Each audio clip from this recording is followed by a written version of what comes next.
Hello friends, ഇത് കോട്ടയത്തുള്ള ഒരു കസ്റ്റമറിന് വേണ്ടിയിട്ട് ഞങ്ങൾ ചെയ്തു കൊടുത്തിട്ടുള്ള ഒരു 2.1 ആംപ്ലിഫയർ ആണ്. 400 വാട്ട്സ് ടോട്ടൽ ഔട്ട്പുട്ട് കിട്ടുന്ന രീതിയിലാണ് ഈ ആംപ്ലിഫയർ ചെയ്തിട്ടുള്ളത്.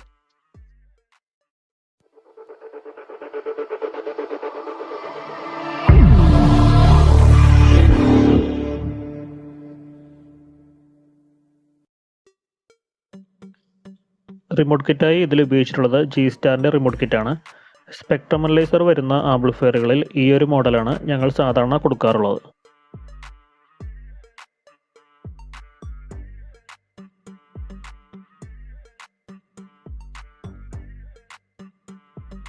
ബാസ് ട്രബിൾ ഇതിൻ്റെ റിമോട്ടിലും അഡ്ജസ്റ്റ് ചെയ്യാനായിട്ട് സാധിക്കും. അതുകൂടാതെ bass treble, mid control, sub gain, sub frequency ഇതെല്ലാം മാനുവലായി അഡ്ജസ്റ്റ് ചെയ്യാനുള്ള ഓപ്ഷനും ഇതിൽ കൊടുത്തിട്ടുണ്ട്. കൂടാതെ VU മീറ്റർ മോഡ് അഡ്ജസ്റ്റ് ചെയ്യാനുള്ള ഓപ്ഷനും ഇതിൽ ആഡ് ചെയ്തിട്ടുണ്ട്.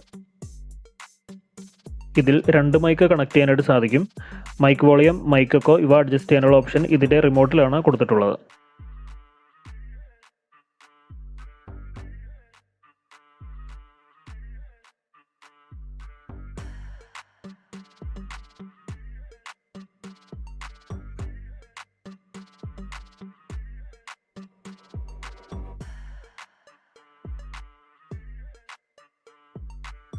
ഈ ആംപ്ലിഫയറിൻ്റെ റിമോട്ട് ഇങ്ങനെയാണ് വരുന്നത്.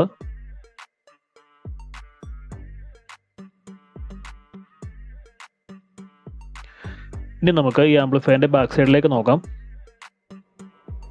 ഈ ആംപ്ലിഫയറിൽ മെയിനായി 2 ഫാനുകളാണ് ആഡ് ചെയ്തിട്ടുള്ളത്. ഒരു ഫാൻ ഇന്നറായും ഒരു ഫാൻ എക്സോസ്റ്റുമായിട്ടാണ് കൊടുത്തിട്ടുള്ളത്. ഇതിൽ ഓഡിയോ ഇൻപുട്ടായി ഒരു ഓക്സ് ഇൻപുട്ട്, ഒരു HDMI ARC ഇൻപുട്ട്, ഒരു ഒപ്റ്റിക്കൽ ഇൻപുട്ട്, ഒരു കോയാക്സിയൽ ഇൻപുട്ട് ഇത്രയും കൊടുക്കാൻ സാധിക്കും. കൂടാതെ നിങ്ങൾക്ക് മറ്റൊരു ആംപ്ലിഫയറിലേക്കോ ഹോം തിയേറ്ററിലേക്കോ കണക്ട് ചെയ്യണമെങ്കിൽ അതിനുവേണ്ടി ഓക്സിലറി ഔട്ട്പുട്ടിൻ്റെ ഓപ്ഷൻ കൊടുത്തിട്ടുണ്ട്. സബ് വൂഫർ പ്രിഔട്ടിൻ്റെ ഓപ്ഷൻ കൊടുത്തിട്ടുള്ളത് നിങ്ങളുടെ പക്കൽ ഒരു ആക്റ്റീവ് സബ് വൂഫറാണ് ഉള്ളതെങ്കിൽ അതിലേക്ക് കണക്ട് ചെയ്യാൻ വേണ്ടിയാണ്. സ്പീക്കർ സോക്കറ്റായിട്ട് മാർക്കറ്റിൽ കിട്ടുന്നതിൽ വെച്ചിട്ട് നല്ല ക്വാളിറ്റി ആയിട്ടുള്ള ബനാന സോക്കറ്റ് തന്നെയാണ് ഞങ്ങളിവിടെ ഉപയോഗിച്ചിട്ടുള്ളത്. ഇനി നമുക്ക് ഈ ആംപ്ലിഫയറിൻ്റെ ഇൻസൈഡിലേക്ക് നോക്കാം.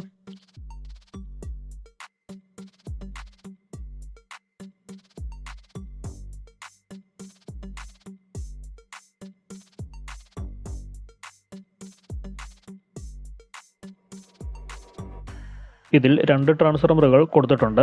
സ്റ്റീരിയോ ചാനൽസിന് വേണ്ടി 27027 8 ആംപിയറിൻ്റെ ട്രാൻസ്ഫോർമറും സബ് വൂഫർ ചാനലിന് വേണ്ടി 27027 10 ആംപിയറിൻ്റെ ട്രാൻസ്ഫോർമറുമാണ് ഇതിൽ ഉപയോഗിച്ചിട്ടുള്ളത്.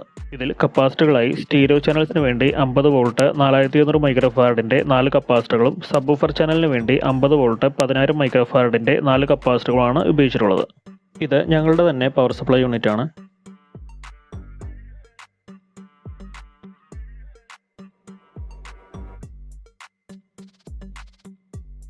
സബ് വൂഫർ ആംപ്ലിഫയറായി ഇതിൽ ഉപയോഗിച്ചിരിക്കുന്നത് IRF 240 9040 പെയറായിട്ട് വരുന്ന മോസ്ഫെറ്റ് സർക്യൂട്ട് ബോർഡാണ്.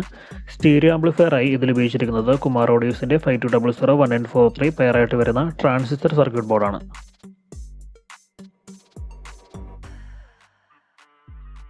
ഇത് G-Starൻ്റെ 2.1 റിമോട്ട് കിറ്റാണ്.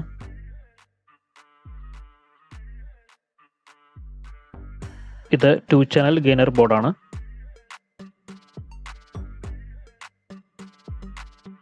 ഇതിൽ ബാസ് ട്രബിൾ ബോർഡായി ഞങ്ങൾ സ്ഥിരമായി ഉപയോഗിക്കാറുള്ള VI ഓഡിയോസിൻ്റെ 3-way tune control board തന്നെയാണ് ഇതിലും കൊടുത്തിട്ടുള്ളത്. സബ് ഫിൽട്ടർ ബോർഡായി RBL+ൻ്റെ ബോർഡാണ് ഇതിൽ കൊടുത്തിട്ടുള്ളത്. ഇതിൽ 2.1 സ്പീക്കർ പ്രൊട്ടക്ഷൻ ബോർഡായി പവർ ട്രിക്കിൻ്റെ ബോർഡാണ് ഉപയോഗിച്ചിട്ടുള്ളത്. ഇത്രയൊക്കെയാണ് ഈ ആംപ്ലിഫയറിൻ്റെ ഇൻസൈഡ് വരുന്നത്. ഈ ആംപ്ലിഫയറിൻ്റെ പ്രൈസും എല്ലാ ഡീറ്റെയിൽസും ഞാൻ ഈ വീഡിയോയുടെ ഡിസ്ക്രിപ്ഷനിൽ ആഡ് ചെയ്തിട്ടുണ്ട്. ആവശ്യമുള്ളവർക്ക് ചെക്ക് ചെയ്തിട്ട് ഞങ്ങളെ കോൺടാക്ട് ചെയ്യാവുന്നതാണ്. Thank you for watching my video.